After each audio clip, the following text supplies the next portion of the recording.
जी सलाम के digital platform पर खबरों की दुनिया में आपका इस्तकबाल है। मैं हूं आपके साथ सहवाली। बात करेंगे मगरिबी बंगाल की।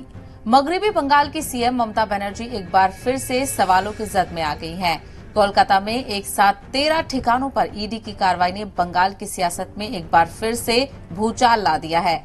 निशाने पर बंगाल की सीएम ममता बनर्जी के मंत्री पार्थ चैटर्जी और उनके करीबी हैं।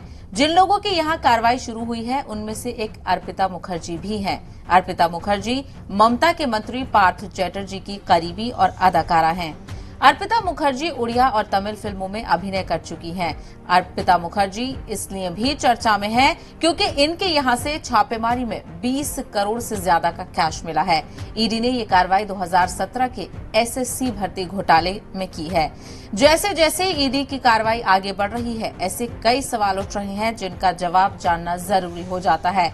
मसलन ये कि जिस अर्पिता मुखर्जी के यहाँ 20 करोड़ रुपए से ज्यादा का कैश मिला है, वो कहां से आया। इसके साथ ही अर्पिता मुखर्जी 20 मोबाइल फोन्स का क्या करती थी, ये किस काम के लिए थे। इसी को देखते देखते सियासत तेज है और बयानबाजियों का दौर भी देखा जा रहा है। आगे ये कार्रवाई कहां तक जाती है, जानने के लिए नजर बनाए रखिए जी सलाम डिजिटल पर।